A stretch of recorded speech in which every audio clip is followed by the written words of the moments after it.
Good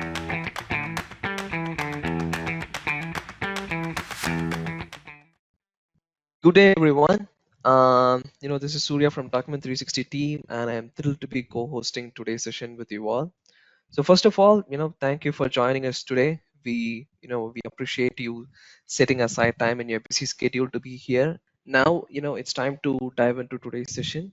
So, we are honored to have Svetoslav, who's the senior user assistance developer at SAP. So a little upgrade, a background update on Swedo is that, he stepped into the technical communication world in 2018 after spending, several years in pre-sales and patent application drafting. So Swedo is very much interested in everything related to Docs code, and has been an initiative committee of Bulgaria, helping grow the technical writing community in the country. So in today's session, Svito will discuss the different aspects of creating a technical writing portfolio and some alternative ways to create the portfolio as well. So without further ado, Svito, the stage is all yours. All right, thanks a lot. Hi everyone from my side also. I just need confirmation if everyone can hear me, and I hope you can also see my screen. Well, as Surya said, my name is Svetoslav. English speaking colleagues and friends call me Sveto for short. I'm a tech writer who enjoys working in a Docs code setup, and yes, I currently work for SAP as a user assistance developer, which is how we at SAP call our technical writers.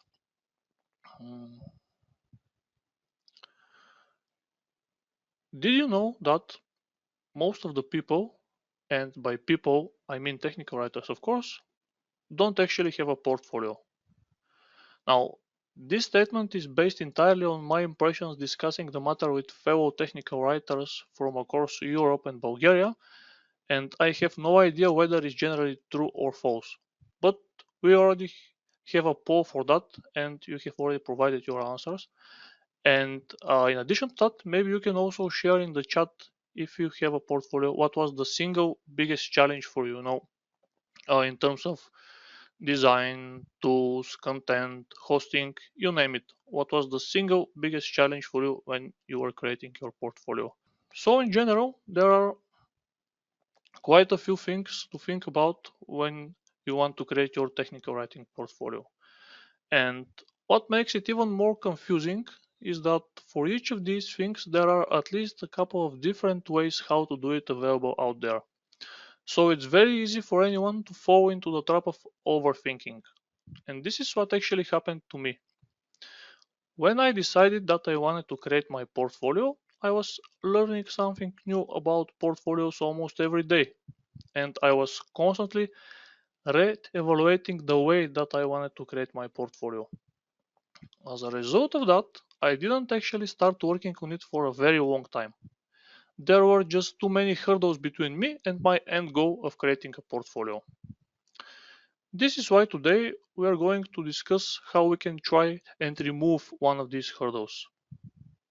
And talking about hurdles, I like to divide all the things that you need to consider when creating a portfolio into three main questions: the how, the what, and the why. How deals with the technical obstacles. How can I make such and such tool do this or that for me? How can I create a website with WordPress, for example? Or how can I create a technical writing portfolio with a static site generator? What deals with the content of your portfolio and its organization? What sections do I need to have in there if it's a website, or what types of content do I need for my portfolio? Do I need to create it specifically, or can I use some of my actual work? Why deals with the reasoning behind creating the portfolio? Why do I want to have a portfolio? Do I want to document myself? Do I need better quality over my professional achievements? Do I want to start a blog and build better online presence? Or maybe the most trivial reason. Maybe I'm looking for a new position and want to make sure that I did everything possible to stand out among other candidates. Well, each of these questions is worthy of a separate discussion by itself, and we won't have time to discuss all of them today. Instead, we're gonna focus on the how. And talking about the how, you might ask, why 𝐞𝐲? A possible answer here could be that many documentation teams already use 𝐞𝐲 toolchains to create and maintain their documentation. But I also have a couple of other reasons for that. If you're already working in 𝐞𝐲, you will leverage the setup that you already have, which will naturally make the process faster and more convenient for you. And you will also learn a lot more about your favorite static site generator. But the most important thing is that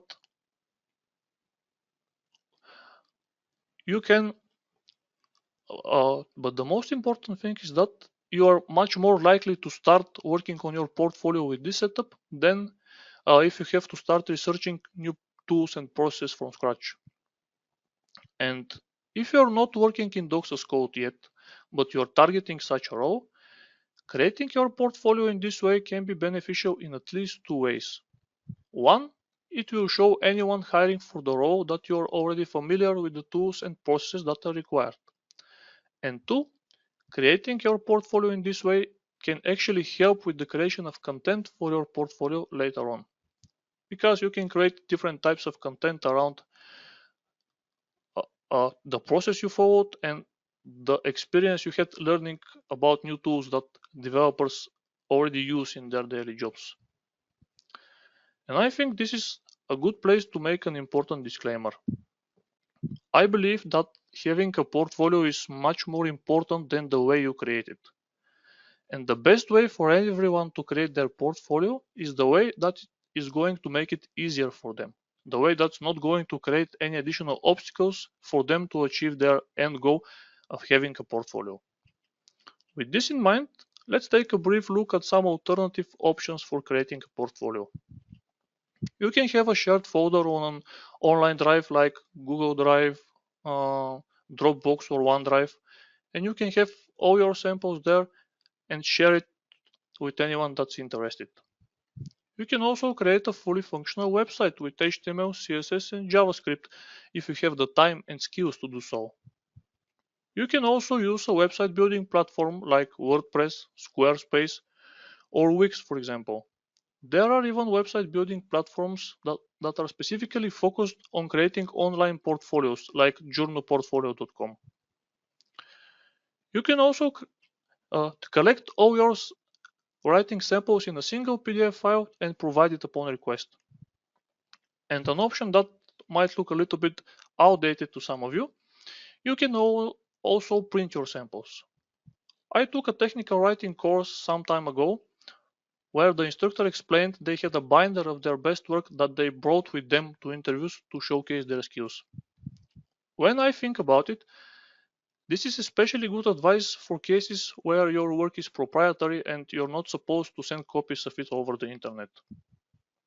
Today, however, we are going to talk about creating tech writing portfolios with 𝐞𝐲 tooling. The things that we will learn today are generally valid for all static site generators, but for the purposes of the webinar, I'll have to mention some specific examples like Jekyll and MkDocs. We are going to discuss a quick and efficient process of creating a technical writing portfolio so that at the end of the webinar, everyone leaves with an idea that you can act upon. Create your basic portfolio and publish it on the internet. Let's take a look at the agenda for today. We will first discuss how to get started with static site generators in general, how you can choose one, what you need to know to install it, what are some criteria for selecting a theme, and why knowing the theme structure allows you to customize it to better achieve your end goal. We will then discuss what are some different options for organizing the content of your portfolio and what are some easy hosting options. We will then conclude the webinar with some ideas for the next steps that you can do on your own once you have published your basic portfolio on the internet. Let's get started, and I hope that this session will be useful for everyone.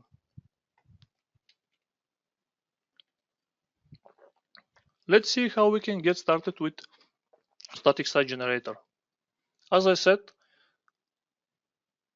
this is pretty much valid for any static site generator, but I'll use some specific examples like Jekyll and MkDocs. So you first need to choose, and this has two aspects. One is to choose a static site generator. Here you need to take into account what technologies is it using in case you have uh, already any experience with things like Python, Ruby, React, or anything else.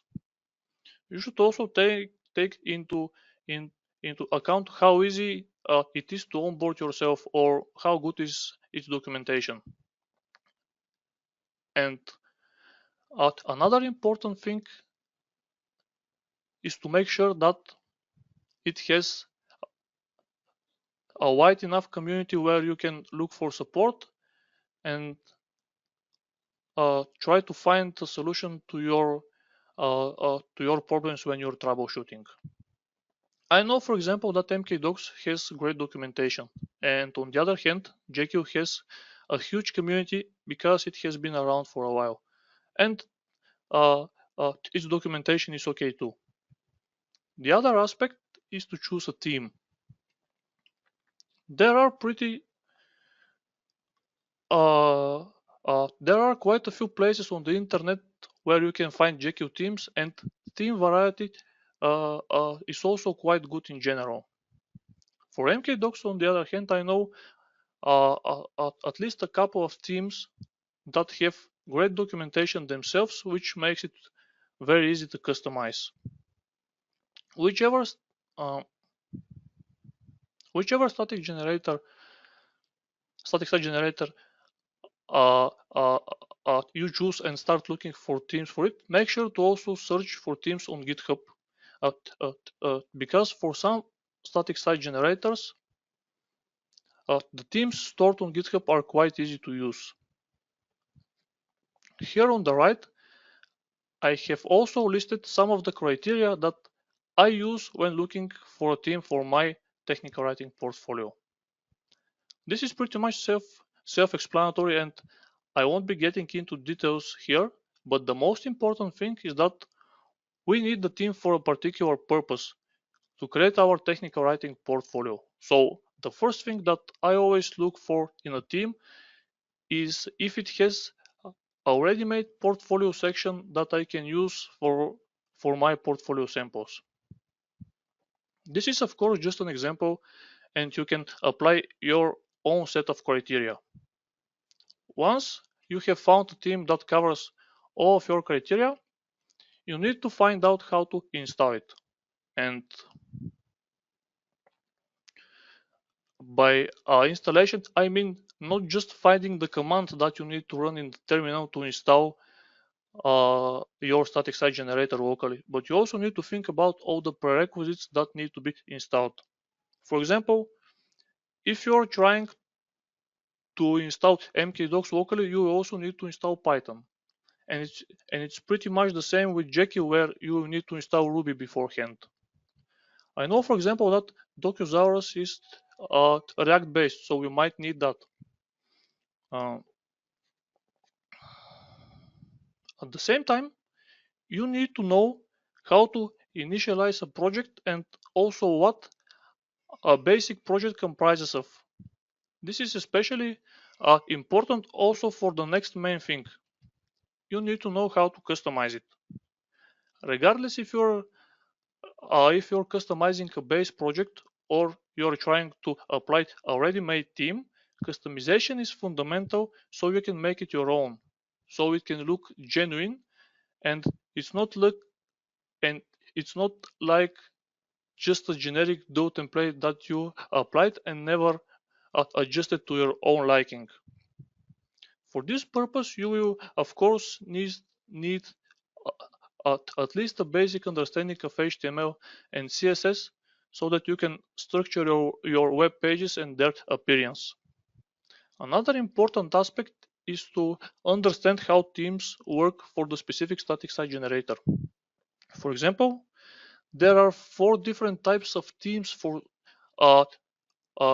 Jekyll, and each of them can be applied in a slightly different way. MkDocs, on the other hand, comes with some built-in themes, and then you can download more themes from the MkDocs website or from GitHub. For 𝐊𝐞𝐲, as far as I know, you have your built-in theme, and then you can customize it, and so on and so forth. But even more important is to understand the structure of the project. Where are the assets stored? How are the pages built? Templates, layouts, partial HTML elements, or full HTML components. All these things are important so that you can customize the theme and make it your own. And having in mind all the different themes and ways to apply them for the different static site generators, the structure of your project folder that you see can significantly differ depending on your static site generator and theme in particular. This is why it's very important to know in general where to look for that. Where to look for what, sorry. And I will again give you a specific example from Jekyll. According to Jekyll's documentation, this is how the structure of a theme should look like, but as technical writers, we know that nobody likes to read documentation, right? And on top of that, we're trying to start quick here and achieve a result. And this is why I suggest that we skip some of these and discuss only the ones that I think are important when you're trying to understand how a team works. First, you have the config YAML file. Now, this is the main file that holds all the site configuration data. These are things like site base URL, site source folder and target folder, site owner's name, any additional plugins that you have enabled for your website, any custom directories or JavaScript files that you have included also, and much more. Then we have the includes folder. The includes folder holds partial HTML elements that can be reused on multiple pages of your website. This means that, for example, if you have a header and a filter that you are using on each of your website pages, files for them will be stored in this folder. Next comes the layouts folder. This folder also stores HTML files, but they are not partial HTML elements. Instead, they control the layout of a page. For example, you can have different layouts for different types of pages on your website. You can have a post layout, you can have a tutorial layout, you can have a generic web page layout, and so on and so forth. And in order to apply this layout to a certain page, all you need to do is to write the name of this layout in the front matter of your Markdown source. Next comes the data folder. Data from this folder can be auto-loaded by Jekyll when building your website. This feature is especially useful in cases where you're trying to show a list of similar elements with different data within them. For example, if you're trying to show a list of your team members on your website, with a separate card for each team member, you can have the data about the team members like path to picture, name, and short description here in the data folder. And then when building the site, Jekyll can apply a partial HTML element, the card itself, so that it builds the list. Next come style sheets. Style sheets can be stored in a directory called S8SS, but more often than not, they are stored in a folder called assets together with any images, and JavaScript files that you might have for your website. The style sheets control how the HTML elements on your website look and behave. Now that we know how to get started with static site generators, we know how to choose one, what do we need to know to install it, and how to customize it. Let's talk about the different options for organizing content in your portfolio. Generally, there are two different approaches. One is to have separate portfolios for each different position that you are applying for, much like we are tailoring our CVs for the different job postings where we are submitting our applications. The other approach is to have all your portfolio items in the same portfolio. For me personally, the best of both worlds is to have all your portfolio samples in the same portfolio, tagged with different tags. This way, whenever I apply for a position, I can link only to the relevant samples. The added benefit of this approach is that it is actually an indirect linking to my entire website, which I see as an extended version of my resume. So each hiring manager looking at my samples can also navigate to different portions of my website via the interlinking I have included in the sample itself, or via the navigation of my website. And this way they will be able to learn much more about me. That's all fine, but where should we host our website?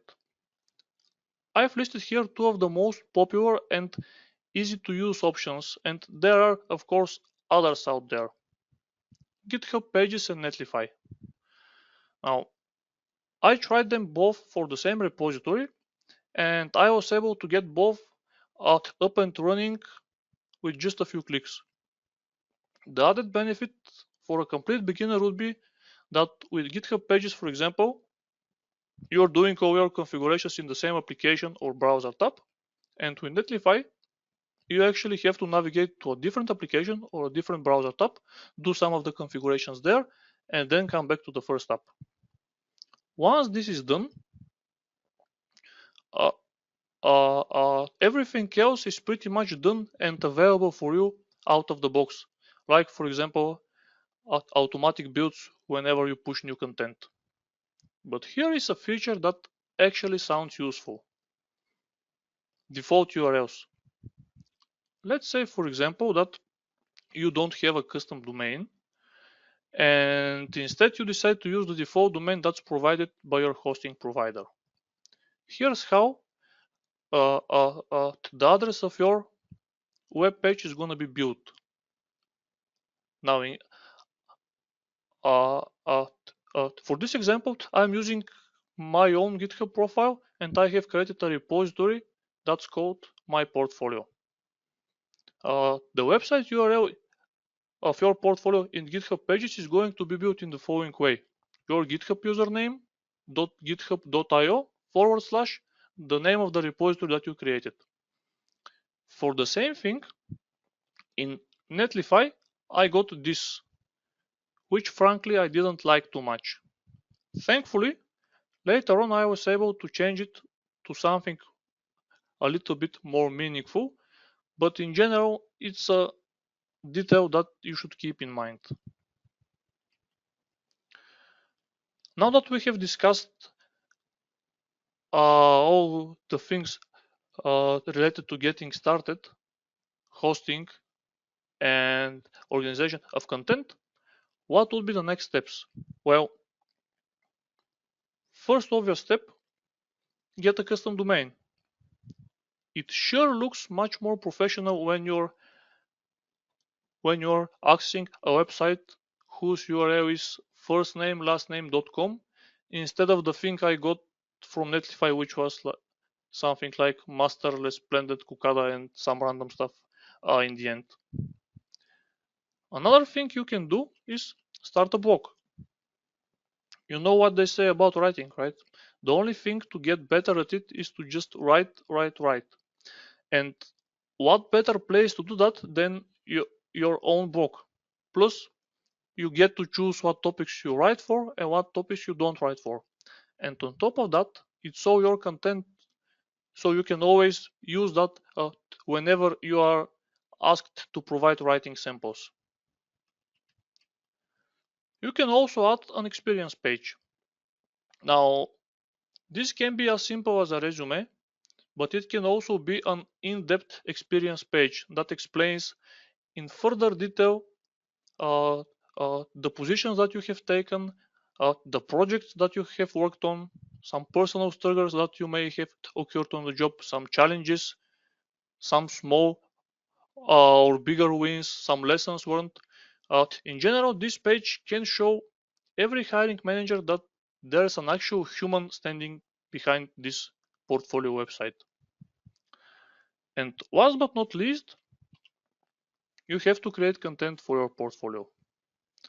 Now, two of the most common ways to create content for your portfolio are to take online courses and work in open source. And these two are completely valid. I myself have taken online courses and got some writing samples from them to include in my portfolio. And I have also tried to work in open source with not that big of success, to be honest. But my point is different here. In addition to these two options, the creation of the portfolio itself can be a portfolio content item. And I've already mentioned this earlier in the webinar. This is because you can create different types of content around the process and the experience that you gained, the things you learned while creating your portfolio. You can create, for example, a tutorial, a step-by-step tutorial explaining how to achieve certain tasks with the exact tools that you used for a portfolio. You can also create a blog post detailing the decisions that you took, why you did that and not the other thing, for example, while creating your portfolio. You can also create a how-to video with some uh, uh, a how-to video explaining some technical obstacles that you overcame in the process. And if you want to get more into detail with that, you can even create a how-to series of tutorials or posts detailing each and every step of the process of creating the portfolio. In addition to that, you can also think about creating a workshop or a webinar based on your experience, like some of us are doing right now. And the best thing with all of this is that this is all going to be genuine content. You're not going to have to suck information out of your fingers or find a specific fictional software app that you can document in order to have some samples uh, in your portfolio. This is going to be something that you actually worked on, got your hands dirty, and something that you have the end result from it in your hands, which is, like, for me personally, it's a different feeling uh, having this type of content in my portfolio and the other type of content. And this is pretty much all I had to share here. I don't have any more slides, and I hope this is useful for everyone.